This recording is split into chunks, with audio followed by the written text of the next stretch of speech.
All the way live, What's nigga. up, y'all? All the way How live. y'all doing? It It's is SW Wednesday, Podcast. SW Podcast Day. And y'all know what it is. We love SW Podcast Day because this is always the day we get to celebrate and hang out with y'all and catch up, talk about upcoming events and all the different things that's going on around the communities and with our people. So, what's happening? Whoo, Lord, it's Wednesday. It's the first Yeah. Wednesday in March to be exact, and that is a beautiful thing. That is a good thing. Hope y'all doing well, like Queen Shell said. But baby, it's Wednesday. It's SW Podcast. Y'all already know this is our day. Like this is a national holiday every Wednesday. You better get on YouTube or Facebook and check out SW Podcast. We hope y'all having a good time. And before we even get started, we're gonna go ahead and say thank y'all for the continuing to support us. We Yeah. really appreciate it. We truly appreciate it. Shout out to last week, which last Wednesday, I thought that was fun. I had a good time at Working Class Wednesdays. That was my first time ever being back since 2018, and I actually have a good time. So shout out to everybody on Working Class Wednesdays. That was good. That was real good. Great time, great time. It was a good time, Queen. We did have a really good time. It was a lot going on. We got to see and witness their first their second continuation or their continuation of Black to the Future. So that was Mhm. real good. And I enjoyed that. I enjoyed seeing new faces, old faces, new businesses, old and other people that's getting their businesses out there even more because a lot of people that were there um they are already doing big things, Yeah, but other people that were in attendance were introducing their business, and it was real nice to see. It was real wonderful to like exhibit and be a part of it and walk through and give them the opportunity to talk about themselves. So I enjoyed myself. I got in the crowd, and you know how I do. yeah. Queen was out there working. I got to give Queen all the credit for last week, y'all, because I ain't do shit. I ain't do shit. I did. I really did. I can admit that 'cause I did.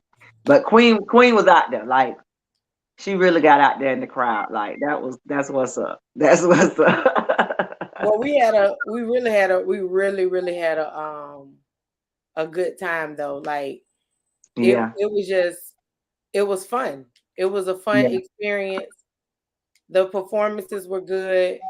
And The that's the conversation, information that people was given yes.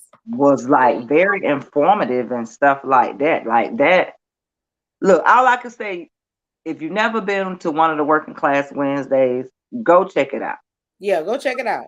Go Go check it check go check it out. Like it's worth it. It's really worth it. Or start vending. Look, because I was looking, I was like, they better be happy we be doing this podcast on Wednesday because they made it. I'm like, look, I got to get back to vending out. because I actually loved when I did vend when I used to be a vendor with them because I went to they started what 2016. Their Yeah. second one that they did, I went from 2016 to 2018 vending with them every month. Me and Joe. So, and shout out to Freedom Train Radio Podcast family, like all us out there, the mix and stuff on Yeah, it last was week. So good. that was that I liked it. That I really did like that to be able to see Joe, to see Eve, Felicia, like that was real cool That too. was To be good. able We to had a see real them. good time with our family out there. Um, Yes. we got to chop it up. We first of all we got to move around with our family and just be able to catch up on some of the things that everybody got going on because we all got real busy schedules and we don't get to like be able to get together like that. And Yeah. to hang out at the event and also be a part of what they had going on, dog, we had a real good time. It was good. It was It was good. good. And the cake was good. I have to tell I forgot to tell you that. The Oh chocolate cake, yes. once it became room temperature, that was good. When the And one you that let us pound taste cake, was good. yeah, that blueberry pound cake, once it became room temperature, which I like to warm mine up before I eat it, Me baby, too. it was I'm good. like that with It was real anything. good. Yeah, it I was like real I good. like moist warm cake. So big ups to oh boy, I can't even remember. I just know he's South Carolina something, but he most definitely I see him again. I will be buying some more slices. Yeah, he has some good cake though. Yeah, it was real good. It was good.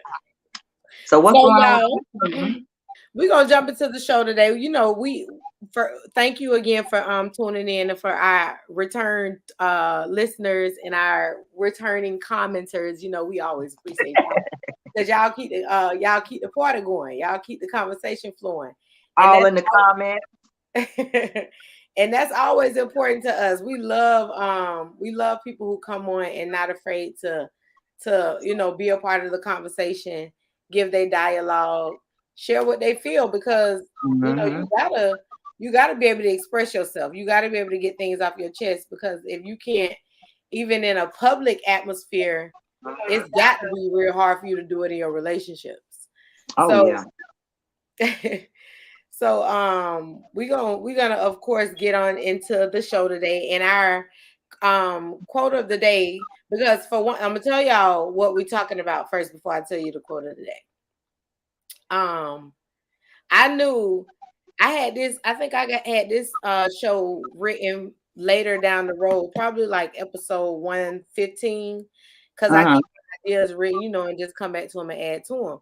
But I had this one put to the side like for like 115 Queen. So I ain't want to talk about it yet, because we get a little bit too caring about people's feelings and trying to step lightly on conversations, and we got to stop doing that. Like, the conversations have to be had.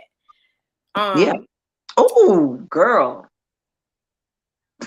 Go ahead. I was just talking about this last night. See, the conversations have to be had. They have to be had. So this particular conversation is going to be why Black people why we care so much. Why we care so much about other things, other people, other races, issues, because we're born empathists.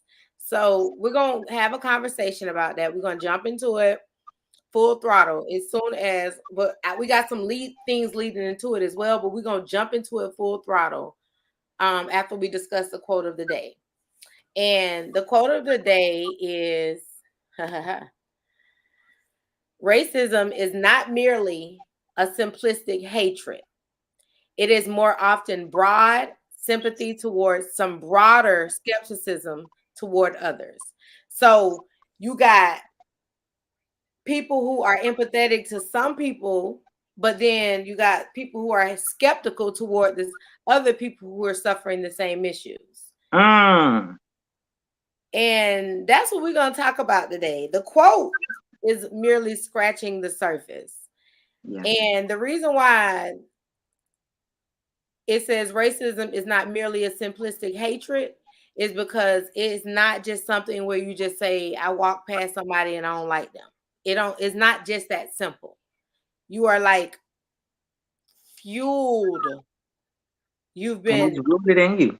It's rooted. You've been taught it so much. It has this real direct connection to your soul, because you care a lot about that, sweetie. You care. Mm-hmm. So we're gonna kind of talk about why we as Black people, I cover my nail, have such a damning caring about other people who are going through the same things that we're going through, that who could give two fucks about what we're going through. Okay. So again, racism is not merely a simplistic hatred. It is more often broad sympathy towards some and broader skepticism toward others. What you say about that? Like I say, it's rooted. It's deeply rooted in you. It ain't nothing you can do. Well, I guess it is something you can do about it. But once it's in you, it's in you. Most times than none. Yeah. And as we learn so much as kids from our parents. and watching them and stuff. But you know, kids just innocent. They don't really know what racism is and stuff like that. They don't know until we start teaching them. And we telling them, oh, you don't, or white or black. Oh no, you know, white people this or black people that. Or it's just it's just in you. It's in the DNA. It's in your DNA. And a lot of times, you know, well, more times than anything, kids go to school, they play with who they like to play with. Mm-hmm. So when they go home and start talking about the people they playing with, that's when it become a little bit more of a issue, because you know certain names gonna indignify what type of child your child playing with. Yeah. Your You know what child I'm saying? name plays a big part on a person can tell if your child black or white by that name. And I mean, who cares? But that's just Yeah. what it is. But that's true. Yeah, And I mean, because we're not and gonna that ain't even change as how we that ain't even name. as children. Think about your child. The older you get, job applications, just different stuff. And it's funny because this lady reached out to me, wanted me to do her makeup some years ago. And I cannot remember her name. Her name was Toya Harris or something like that. Latoya something. Child, and she was a white girl. You was confused. You was probably blown I was away. like, it was funny because she said, "Girl, I know my name sound like a black girl, but girl, I'm just as white and country as possible." Girl, I couldn't do nothing but laugh. I couldn't do nothing but laugh. Cause I was like, I said, "Girl, I sure thought you was a black girl because your name." Yeah. I cannot remember. I don't know if it was Latoya Brown or, but it was. I mean, it was a. I thought she was a black girl. Because you don't find many. You don't I don't find know many no white women. girl named Latoya, You girl. don't find that. You don't Maybe find that. Tiffany. Maybe Tina, but Not Latoya, no, Latoya. not No, Latoya, not no, Latoya. not her at all. They must was Jackson 5 lovers or something. I don't know. So when them kids come home to tell their parents about such and such being their friend, that's when they're starting to be discouraged on who should be their Yeah. friend, and they talk stuff like, you know, that's those people not for you. Da, da, da, da. Mm-hmm. We hate people like that. You got to follow in the path that we're taking. Da da da da. And it's beyond ridiculous, but that's Yeah. just what it is. So kids do, you know, that empathetic feeling that they have it already. They're born with it. Everybody is born with empathy, Yeah. except for the ones with the dark souls. But but when you're taught racism is not merely a simplistic hatred. It is often, again, broad sympathy toward some and broader skepticism toward others. And that's again, that's a quote by Mr. Tanashi Coates. And the quote was so it stood out so much. What's up, E? Hey, E. It stood out so much because, for one, we as people, we tend to be, and I'm talking about as human Mm-hmm. people are very sympathetic people. But when it Yeah. comes to empathy, there's a little bit of a difference in how your sympathy and your empathy play a role. And we're gonna get a little bit into, you know, the empathetic ways and how they regulate. But there's a very, very mild difference in the two. And the one thing is that empathy wants you to take a mile or take a walk in the person's shoes, try to have Mm-hmm. an understanding. Sympathy is just, you know, caring that you're hurting and you're going through these particular things. So when you can carry on empathy and you can have empathy, but you can be very cautious of who you give your empathy to, you Yeah. questionable to me. Hmm. And that's why we know racism exists in empathy. That's good. That's good. Because it was so true, Queen. So Jumping into the conversation, empathy is a critical function regulating human social life. In particular, empathy for pain is a source of deep emotional feelings and a strong trigger of pro-social behavior. So your socialization, the people you're around, what you're going through, what you've had a feeling of, the things that you've been around, the things that you've seen people be hurt by, you have a trigger warning for empathy for those things, but you're also going to be empathetic to the people you know versus the people you don't know. That's true. That's the pro-social version of it. But I was online and I was looking at this doctor online that was running a few tests. And the tests were he took over 3,000 people and brought them into a room, right? And they showed them different videos, they showed them different things that triggered, they showed them different ways that would give you the opportunity to show some type of empathetic fashion. And the results were exactly how most of us expect them to be. I know us. So I'm gonna dive into them, Queen. So it says Caucasian observers reacted to pain suffered by African people significantly less than to pain of Caucasian people, even though it was the same type of pain. Okay. The reduced reaction to the pain of African individuals was also correlated with the observer's individual implicit race bias.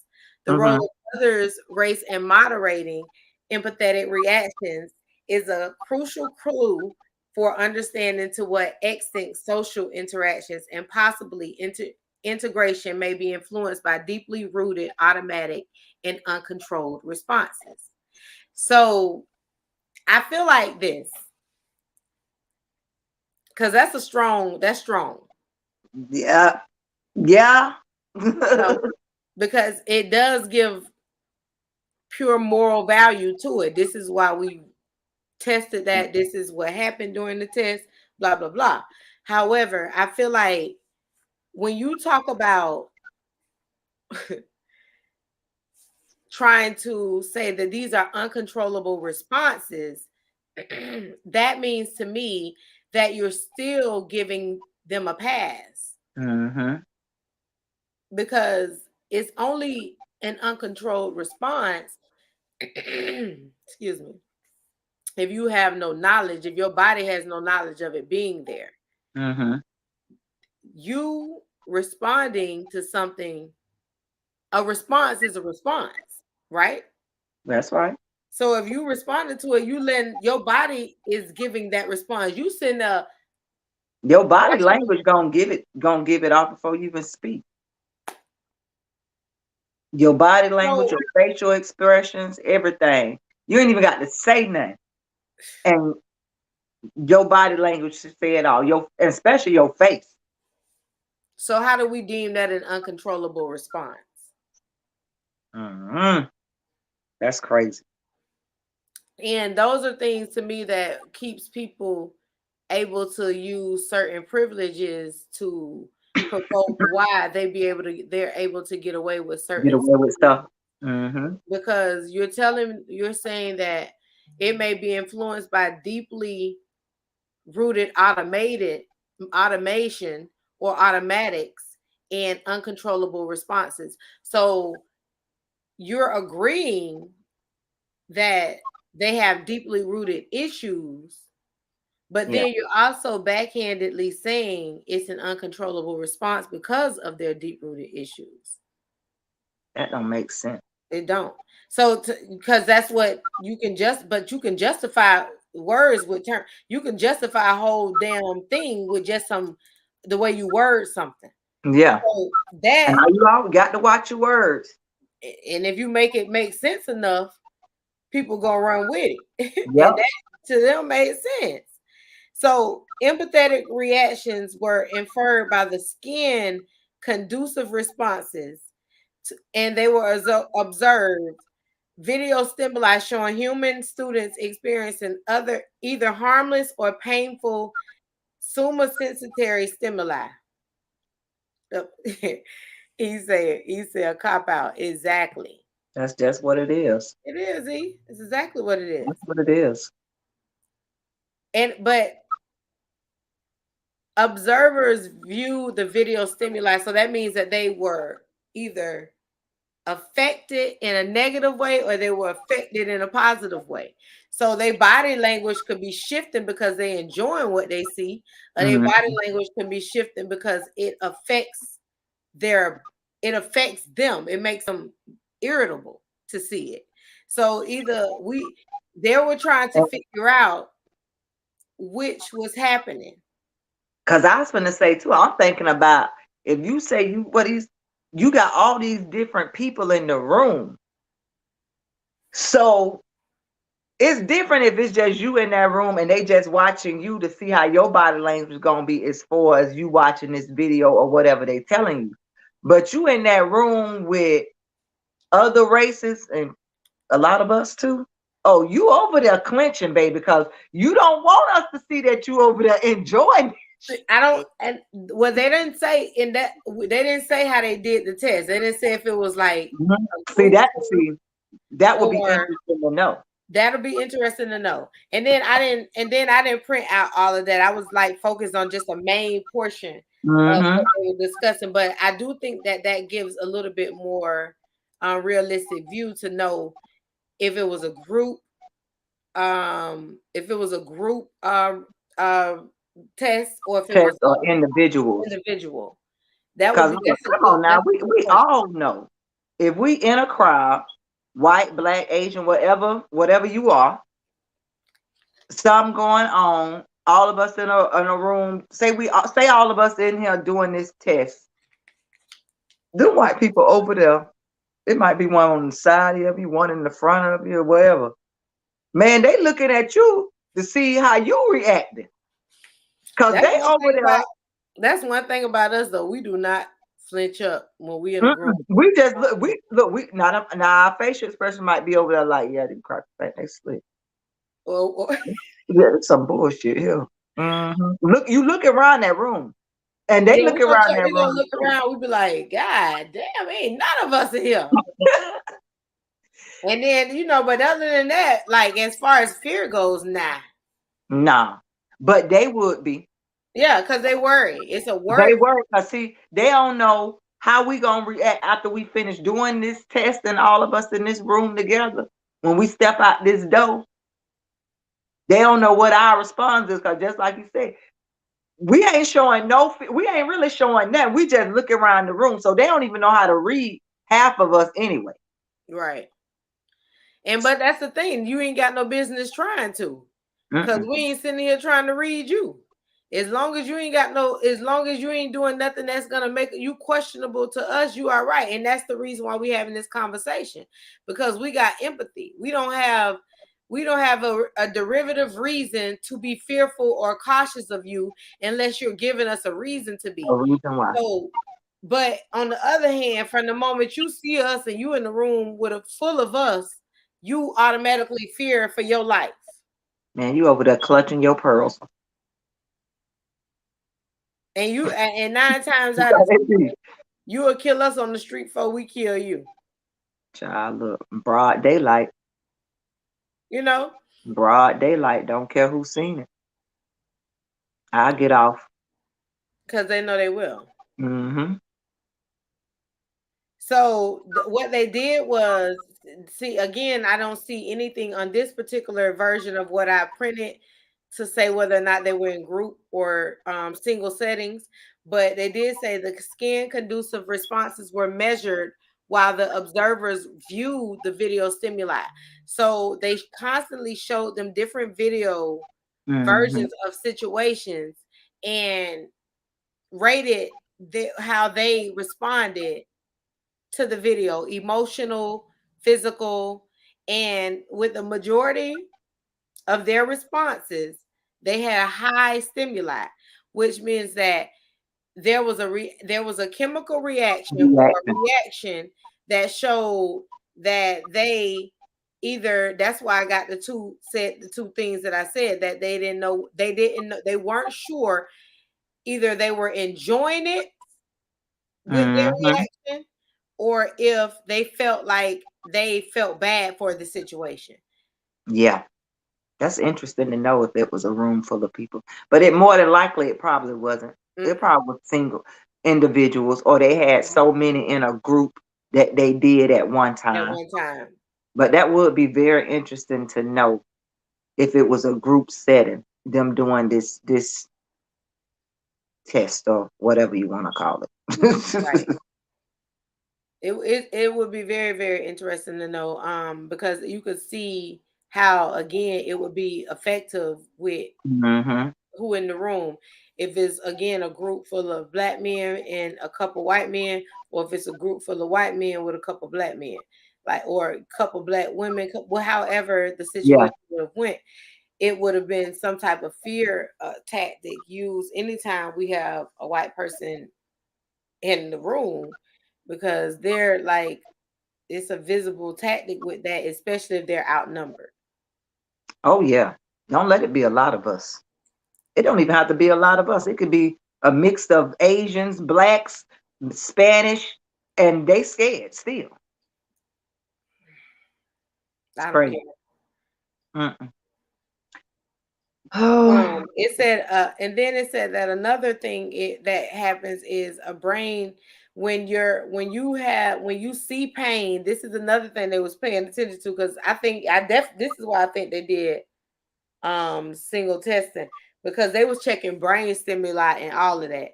So they probably had them hooked up to a machine or oh, something, machine, yeah. some sort, because they said that they were experiencing either harmless or painful sensory, but that put them in a position to where they were exposed to different pain activities that a brain network called pain matrix, which includes the anterior cortex of your brain, which is known to trigger variation in the skin conducive nerves, which increases psychologic and automatic responses to someone else's pain. This shit got deep Wow. when they was And testing. is that the left side of your brain? It is, yep. Mm, wow. I mean, that got real deep. So that's interesting to just to even see the different waves of the emotions on the whatever the On the thing chart. is On on the the chart. chart, Yeah. how it goes up and down from them actually watching Yep. what's going on. To see who have sympathy and who don't have the sympathy. It's Who so really interesting to that's see. interesting to see. Yes, Queen. Like, that's interesting. That's very Yeah. interesting. So you were able to pinpoint certain things that you wanted to trigger during this test, and and testing certain neurons and all of, the different things that your brain is exposed to. And was it a tactic to desensitize? Who was that? E? No, that's said. What's up, said? They said. Well, no, it wasn't a tactic to in a I'm in a room. Hold on, shut up, E. I'm trying to respond to Sid right now. Says, was it a tactic to desensitize? That's a good question though. But this particular exam, this particular brain scan or Mhm. neurological brain exam was to test where your empathy went Yeah, but then went. when it came to certain videos. So you were Yeah, getting this brain scan on you that would show you harm and hurt and pain to different races. And it wanted to test on how your brain, your body, and your actions resulted reacted. from what you saw on video. So it That was is so testing your interesting. Like, empathy. It was testing your empathy. I would want to be in the room just to see every person different reaction from the male perspective, white, black, whatever, to the white woman, the black woman, Asian woman, all of that. That's interesting. That's very interesting. And I know that they put out a broad, it had charts and stuff. So they put out a very broad statement on, you know, the testing of it, because it had different variations. It had the black woman, the different races. It was over 3,000 people tested for this particular thing, just to see on automation levels of how your brain reacts to certain functions. And relatively, to test something like that is to really see whether or not you human or not, to me. Like, do you have human effects? Are you exhibiting some type of mental situation as to why you cannot show any type of empathy to anything that's happening in these videos? So they looking for empathetic variations to certain races, but they also probably testing, because you know it's bigger than the test. It's normally bigger than the test. So they probably was looking for other things to see if you are in a mental capacity as well. The white man probably was over there like the blacks and the Asians, the Mexicans too. I hate the asses. That what he probably. I'm just being real. I'm just being real, like, cause they, you know, they think they superior over everybody and everything. So in that case, they shouldn't feel any type of threat when they're in the room with them. Then, like, it shouldn't. If you feel so much superiority, why are you feeling threatened by anything that's happening? That's true, but they do. That's stupid as hell. That's stupid as hell right there. Now you ain't gonna. I don't got no understanding, but it's true. I know they do, because it's very true. Very true. But I can't really respect that. I just like, that's a good test though. Yeah, I think that's very interesting to yeah, that just to know like what people really feel, people reaction to different things. We know what people reaction to different things from people, just us just being around people from working and different stuff like that. But when nobody's not around. Girl, E say he in a room full of white folks right now. E, how you feeling now? Do you feel lost? Do you feel empowered? Do you feel any sympathy, E? Like, how are you feeling? Or you just like, man, I got this. I ain't studying y'all. Y'all beneath me. Like, which one is it? That'll be. How you feel? E, I'm sure you feel like E. That's all I'm saying. Yeah. It's not like. And it comes down to the because we just don't feel threatened. Yeah. And you know what? Us as a race, like, we are some.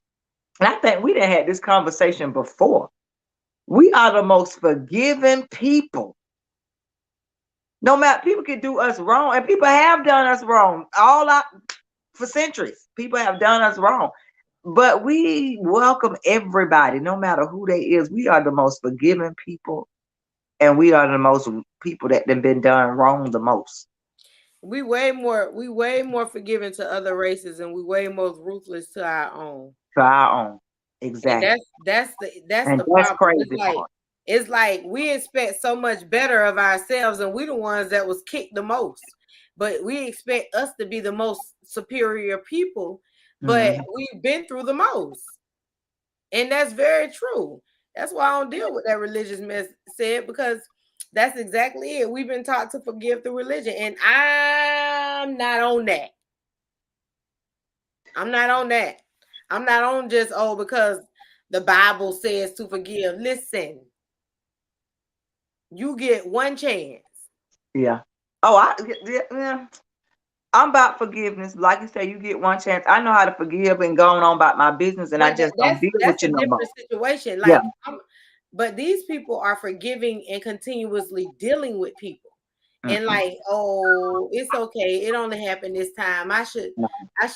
No. And I'm if I have become strong in my unforgiveness to my own family, you think I'm gonna deal with that with people on the street?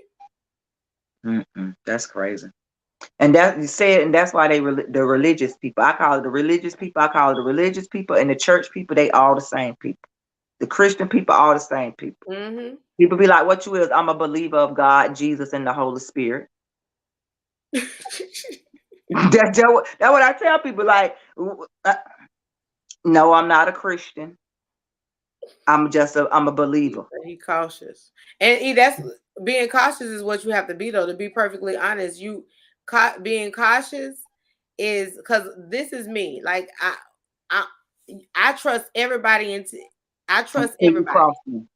And Mm-hmm. even when you cross me, I still trust that. I still trust that Mm-hmm. you'll cross me. But the thing is that I'm gonna always see you as for who you are. Now I'm gonna not.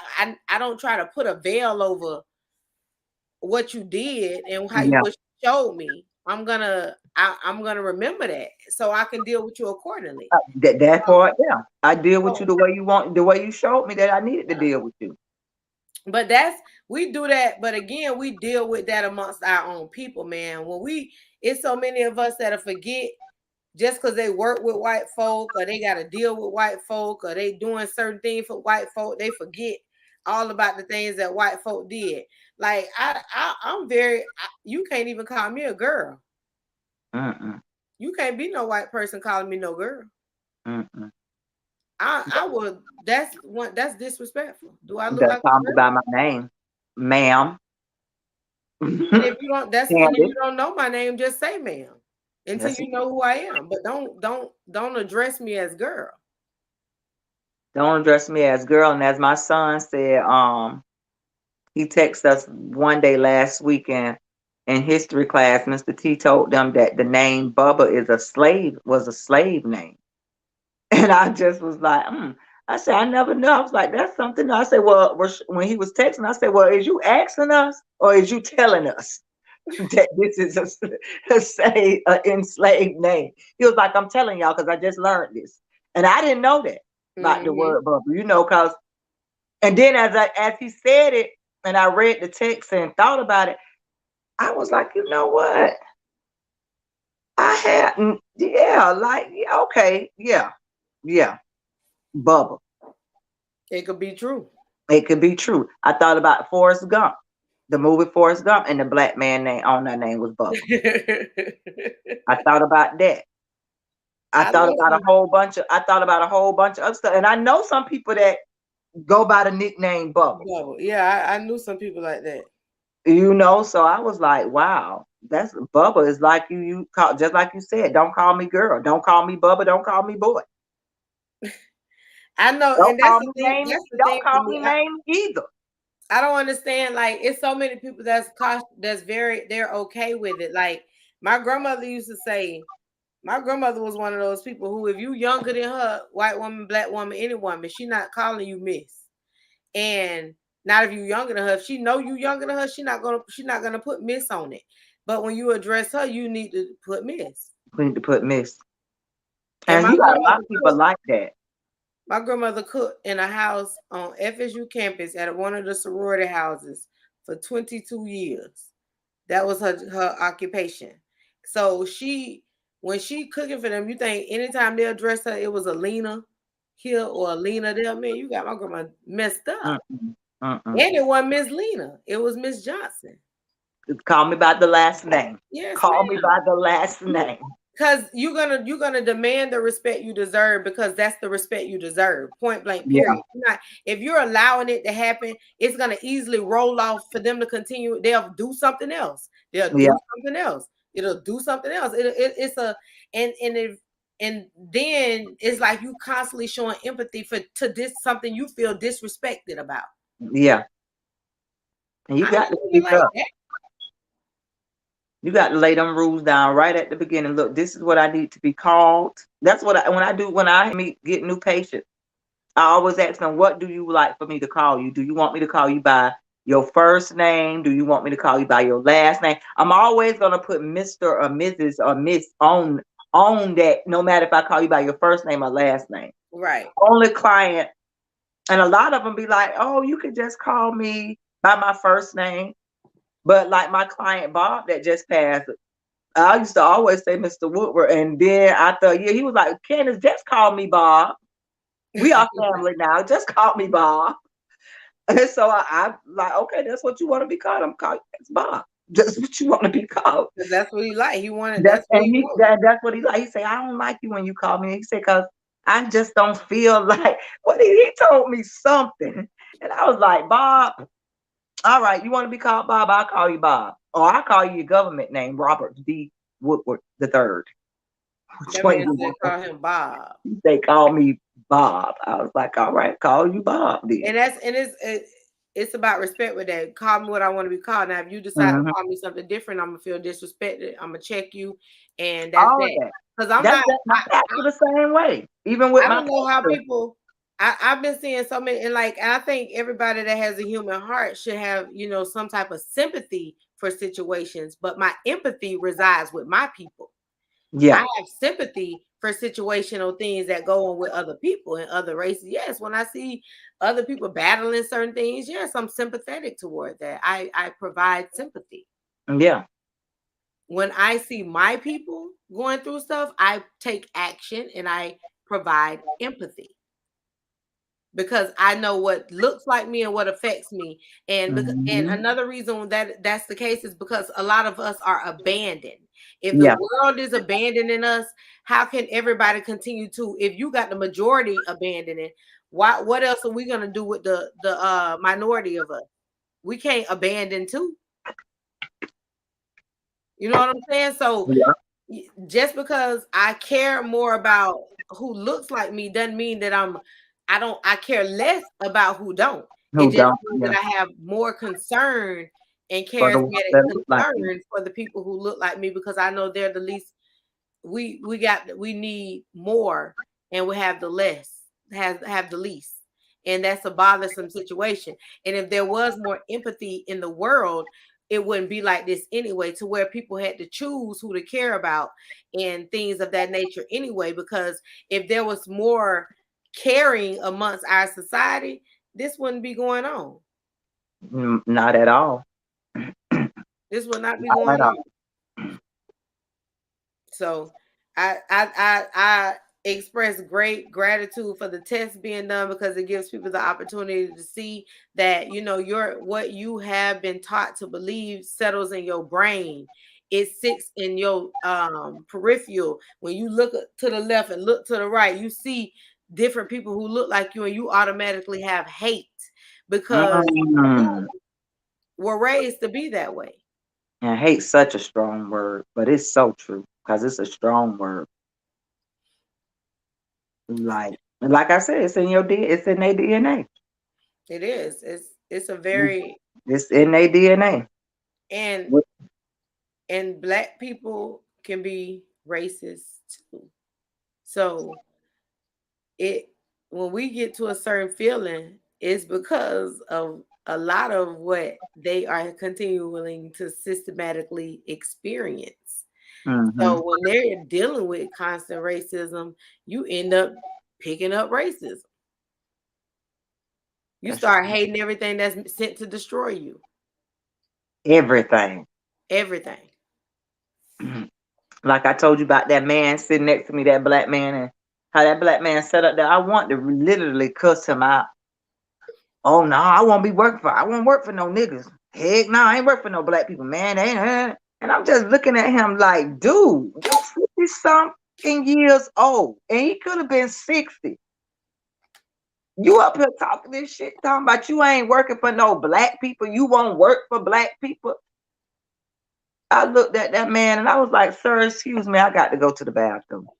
Because I wanted to go off right then, but I said, Candace, you can't go off on this man. So it just excuse yourself from this conversation right here, because I ain't got time. He ain't give a damn. He just At sent the back. all. And then like it's sir, if you feel that way, okay, feel that way, but keep that to yourself. Why is that gotta be a loud statement? Like they ain't gonna listen. They just that. I'm like, sir, I just looked at him like, I ain't shake my head, I ain't nod, I ain't do nothing. I just was like, all right. Try. Like We you keep hate that. on. We hate ourselves so much. And that's sad. And that's the sad part. You hate your own self. The skin that you in, when it's people out here trying to look like you, be like you, everything, want to have everything you got. They don't want the struggle though. Mm-mm. They don't want the struggle. Mm-mm. Not the struggle. Just the ending result. That's it. That's it. But That's all that matters. They don't want the struggle and all that other stuff that you have to go through as a black woman, a black man, a black little girl, a black little boy. You don't want that, but you want all the other you want the material, I call it the material stuff of the black people. Crazy, man. Crazy. Listening to that black man, I'm sitting up here saying to myself, I hope you ain't got no damn churn, no grandchildren. I hope you ain't talking to nobody. Cause see what that mess that you talking, that's why we where we at still now. Cause that mess that you talking. Instead of us coming together and doing stuff and trying to better our community. Cause of people like him is why we where we at still too. And it's so sad. And when you saying stuff like that, you poisoning other people's minds and situations. Like, I was so frustrated yesterday at the tire shop. I was so mad. I was there for an hour or so waiting or whatever, and I was just like, at the end of the day, just put my other tire back on my car and let me go. That part. They didn't want to do that. So anyway, so I ended up, when I sent them the money in the memo section, I said What you said, Queen? What you said, Queen? What did you say to them people? Because I know you, Queen. I know you. Look, I might not say nothing, but you gonna say what the hell you got to say. And I did. You gonna give it to them 100. And I did. I said with them fucked up ass tires.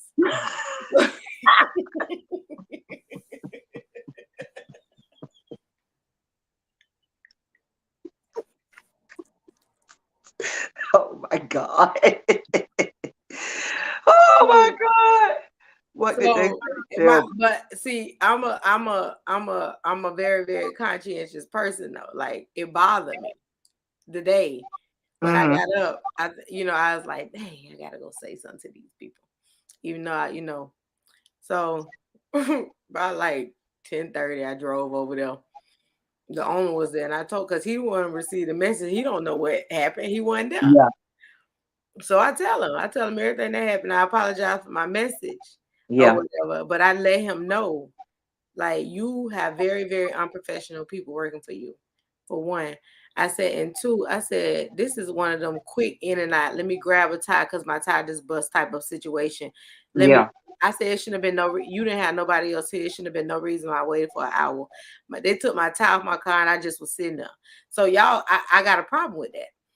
So at some point, I definitely showed my frustration, but never would I go and badmouth their business, down talk their business, and say, this is why I don't deal with black people and da-da-da-da-da. Because one thing about me, I'm about me. I'm about mine. All day long.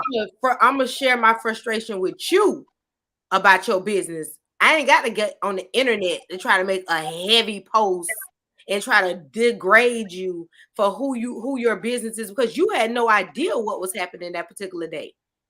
At all.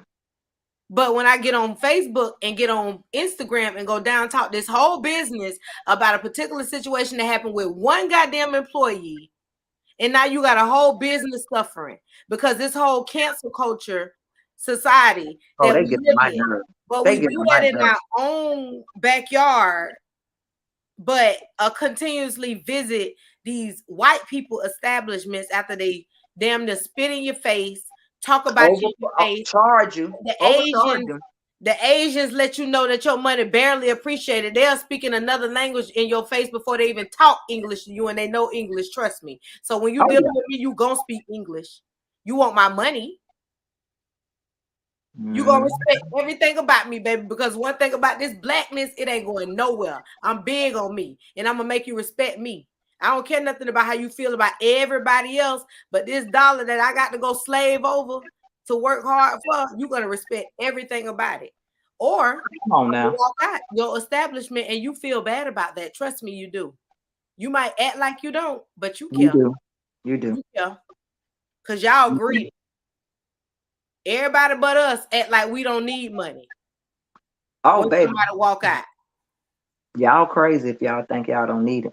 I love it. He say just like rappers who speak about the hood but don't want to stay one night there. Oh, don't we? That's a child. Look, that's a whole nother subject. And they just like them that speak about they rap about it. They live in big mansions and ain't probably even stayed at Kiki in them house not one time, but they rap about staying at Kiki in them house. Girl, don't know nothing about Kiki them. Don't know nothing about Kiki them. Don't know nothing about them. You just done heard the stories. Just heard around people who've been talking about them. That's it. That's all you've been doing. And that could have been your uncle them. Suck it up. Way in the 80s, baby. What was going on in the 80s definitely ain't going on right now in the 2022s. Tell them. Because baby, you probably wouldn't even be able to survive in them 80s, baby. But you know, clout come in different forms than it did when we was growing up. Clout now you had to actually be doing something out here to get clout. And now, you know, you can portray like you a killer, you can portray like you this and like that. Now a lot of these young people is killers now. I ain't gonna say too many of them not, but you know, but you ain't gotta live a certain these days. You don't really have to live a life to rap about it. You don't gotta do none of that. You could just say, you could just go like back when we was growing up. All these people ain't wear dreads. I don't know if it was just me that noticed about like. And I think now with that, cause they not being discriminated against when it comes down. I don't trust me. Yeah, I love it because there's a lot of them got them. Kids. I mean, people starting. I mean, like kids in elementary school wearing dreads. But they mostly have those tiny little locks and stuff like that. Little locks and I'm seeing people like come straight out with the thick knots and what do they call those? I forgot what they call those. Not what them dreads called when they thicken. Because I like the whole dread thing. I like the whole natural thing, period. Yeah. But I like the neat ones that hang. They got to be neat now. They got to be. I don't like how they hand in the middle where I can put my hand inside and it gets stuck. Look, I was watching my son the other morning in the bathroom, and you know he got a head full of hair. I'm just looking at him. He over there. I was like, "What the hell is this?" I said, so he seen me looking at him in the mirror. He was like, "Mom, what you looking at?" I said, "I'm just looking at you over there shaking your goddamn hair." That's what I'm doing. All that damn hair. These boys hair is big these days. And every young man that I didn't see that's my son age, from the age of 14 to 18 years old, hair is just like his. And I was just seeing people on social media post their sons. I was like, damn, all these children wearing the same damn hairstyle. They get them same colors. I won't let him die now. I won't let him die. No, you ain't gonna be doing all that. Now you can let everything. I got it, and I'm a we wasn't. That's true. Says the girls in the hood did y'all have back then. Straight up. Y'all wasn't in no beauty salon. Saying when we was rocking them, we wasn't going to a beauty salon getting them done. No, sir. That's true, said. That's true. That's very true. That's so true. But I'm loving. I like the natural hair. I like the whole natural epidemic that's going on, because I think that a lot of us are really into it on a different level, a spiritual path with it, and trying to being more in tune with themselves. Because a lot of them that's getting it in a later age, like they 40 something, 50 years old, get sister locks, regular locks, all those different types of locks. And it's because it's a becoming of age thing for them. They have walked into a different glory. I think a lot of the children, it's a trend thing for them. Yeah. Because they're doing more of the and doing this and One they had to be a certain type of way, and for different reasons, and and it's more trendy. Yeah, and a lot of women they was dealing with I know with this a lot of women that's doing the dress just tired of the weave. A Mm-hmm. lot of them suffering from scalp disorder like alopecia, different stuff like that, rosacea Rosacea. and stuff like that. So I know special black women like a lot of the see the movement of natural hair, the sister locks, and I don't even like this. I personally don't like the sister locks for myself. For myself. But when I see everybody else, well, I'm like, Be girl, like, your hair is nice. Like, because my aunt have them, and it's a lot of people down back home from where I'm from. It's a lot of them that have them, but a lot of them. That's why because I can just remember some that I do know that have them had long, thick hair as kids. But wearing the wigs, mm-hmm. not really Wear and taking tear. care of your hair, getting the relaxers and stuff like that, alopecia and all of that stuff, you know. So a lot of them went to the sister locks and they now their hair is more healthier and them as a person is more healthier as well. Because Yeah, getting that's those why a lot of chemicals, them went yeah, natural those anyway. chemicals and That's stuff what it can is. affect everything, affect your whole body Mm-hmm. and stuff with those chemicals and stuff. So it's a beautiful thing. Like every time I see somebody that then posted some sisters with you got 100 sisters that got they fro out, baby, I'm finna repost this thing because I love to see the fro, the braids, the sister locks, the dreads, whatever them big things they call them dreadlock. I just call them big dreadlocks. Whatever just said they The was. But wicks. but it's a beautiful thing. It's a It beautiful. is. I like that people are embracing the culture, and not just embracing the culture, but learning more about who they are, becoming more rooted in themselves and ancestral things, and also just being able to say, "This is something I did, and this is who I become, who I am because of it." And I Mhm. think our growth and our paths and our directions tend to change as we get older because of the wisdom and the influence that we've had in our lives. So as we get older, you do start to embrace different things that are more natural and more healthier because you're trying to live a healthier, Yeah, older helping them more life. life. Yeah, So you should. I want to leave you all with a thought because remember when I spoke earlier, it said that there are unconscious racial thoughts, and people feel like those are unconscious. So my question and my thought to you all is, do you believe in unconscious racial prejudices? Do you believe that they reside in empathetic situations? Do you think that people are unconsciously um, allowing their body to be a certain type of way when they're showing their empathy? Or do Mm, you think that's that a good it question. is an unconscious thing? Do you think that we don't have any control over how we show we feel? Or do you feel It like we depends do? on the situation.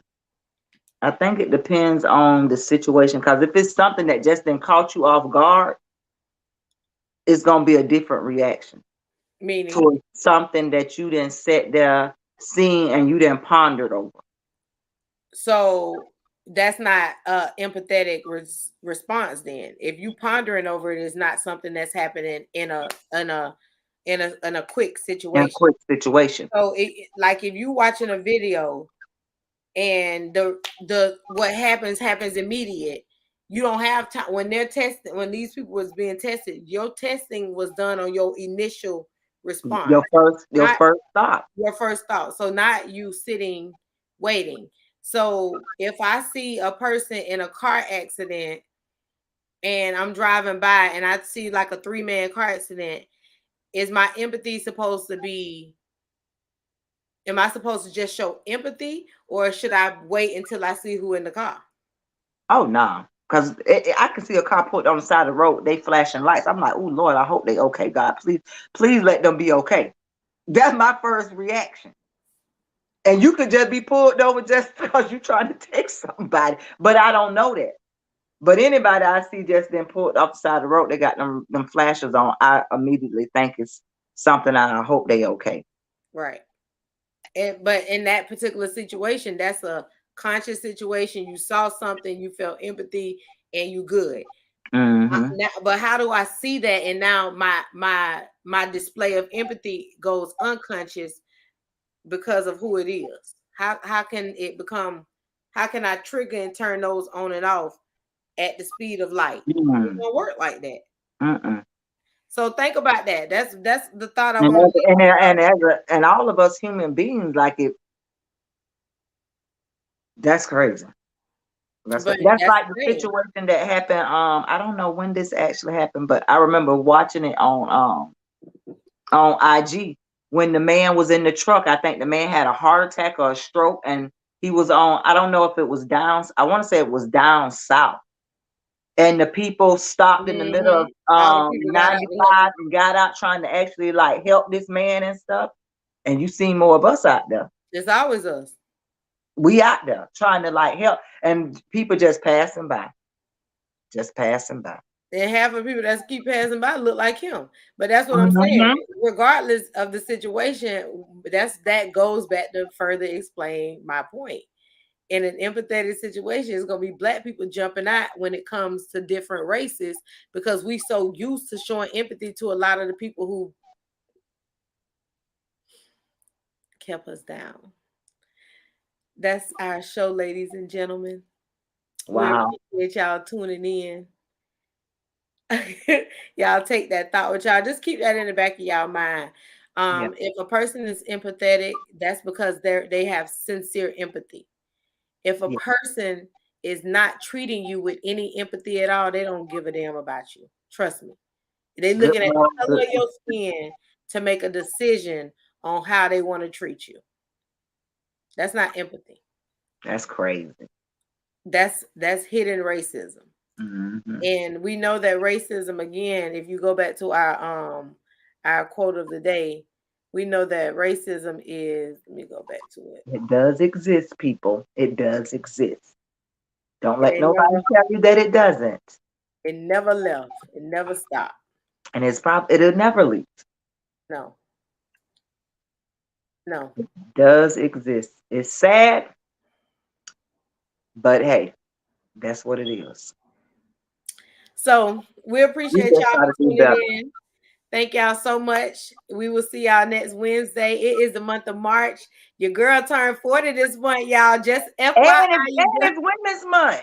It's Women's Month. And it's Women's History Month. And so make sure y'all, every time you see a Black woman, celebrate a Black woman all month long, period. And we mean that. And we stand on that. Make sure you do your due diligence. And is there a Men's History Month? If not, we might need to create one. We might just need, look, it might just need to be made. I know we do one on Freedom Train Network, but I don't think there's a physical one that's nationally celebrate. Yeah. So we might have to get that push hours a little bit more so y'all can make sure y'all get y'all recognition and everything. But thank y'all for tuning in. We always appreciate y'all. We like you. We love you. We appreciate you. Y'all be safe this week. Continue to be great. And always, always, always, always remember Black Power, baby. And Wednesday is SW Podcast Day. Remember that. SW Podcast Wednesday. Never forget. We'll see y'all next Wednesday, 6:30 live. Check us out. Peace. Queen.